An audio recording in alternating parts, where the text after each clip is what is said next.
back to Talk of the Town. I'm Tanner Watson. In our first story, reporter Mason Davis tells us what injuries threaten athletes the most. Lactic bracing, taping, most of the time it is required by our athletic training staff to have that. Sports injuries. You can't find a sport that does not have injury. From sprains to fractures, every sport has its injury list. Injuries do not have to be sudden. Excessive play, wear and tear, and even exercise can cause injury. Assistant athletic trainer for women's basketball, Melissa Chastain, says knee and ankle injuries are most common in the basketball world. We see a lot of knee injuries, can be anything from a meniscus to an ACL. We often see ankle injuries as well, they're just not usually as severe. Injuries affect everybody from day-to-day life, from normal people to professional athletes. They especially affected the Southern Miss football team last year. Football injuries tend to be more severe. Football players run the risk of concussion and fracture more than most sports. Head coach Todd Munkin says many players are still hurt but are getting healthy again. But we still got some guys banged up and got to be back. So, but the guys that are out there, the guys we got to play with. You know, that's where we got to get better. You know, we got to get the guys healthy and we got to get the young guys playing better.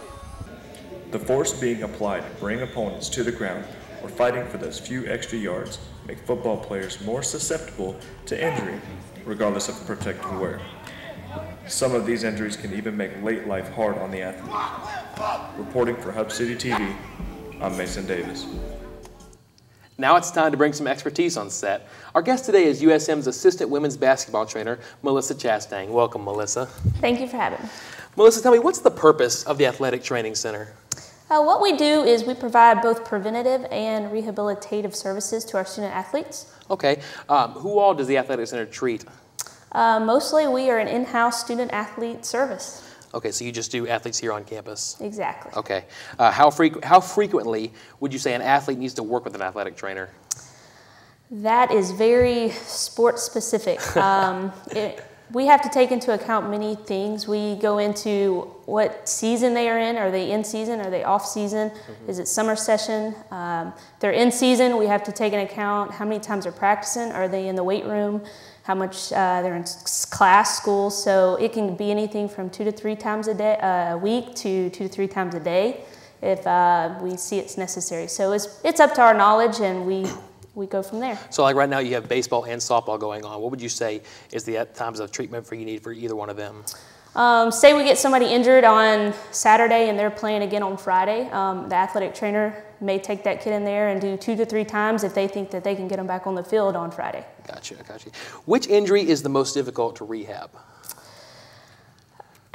That's a tough question, and the reason I say that is what you hear most is ACLs, labrum, all that good stuff, and all of that has a protocol. So we can go into, I think the more difficult injury to deal with is usually lower back, because you got to figure out why it's hurting. It can be anything from their ankle that's causing the pain, anything from their neck, how they're sitting. So you got to figure out what it is until you can attack the problem. Right. Growing up, we always had ACL injuries that would put them out for their entire high school career. I know that was a big issue, but the lower back thing is also something that was a problem. Why do these injuries occur? Is it a lack of stretching, or what is it, do you think? You can go into a big one with that too, but it can be anything. Some people are just genetically not built as well as others. Stretching can have a big play in it. Luckily, we have mastered dynamic warm-ups, and we get them into things such as weight training that helps them not get injured. But for the most part, injuries are going to happen. Got you. Well, like long-term, do you ever see these injuries reoccur down the road?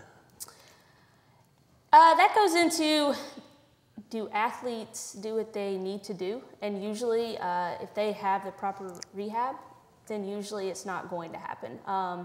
Sometimes you run into a lot of tendonitis, stuff like that, that can reoccur, but as far as does a kid have an ACL and then the next year tear his ACL again, usually not, and if it does, it's gonna be something that has to do with contact. So another player runs into his knee and then it happens. So once this injury gets healed, is there any kind of rehabilitation that happens after the healing process takes over, or are they done for the rest of their lives? Of course, no. We can, some kids, I have one right now that they're like, you sure you want me to come out of the brace? And they'll continue rehab just for a mental stability.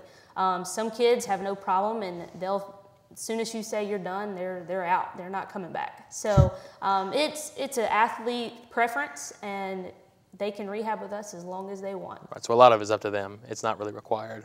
Once they're cleared by the physician, it is something that they see necessary to do, and sometimes we ask them to continue rehab if we identify other problems. Okay, what tips can you provide to prevent these injuries for some common people? The biggest thing is functional training. Get out there, be functional, don't stay stagnant in life, and when you do train, do things that have the right form.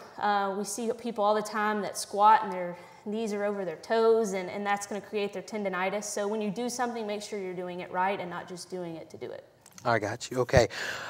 How much has sports injury science advanced in the past 10 to 15 years, do you think? Real quick.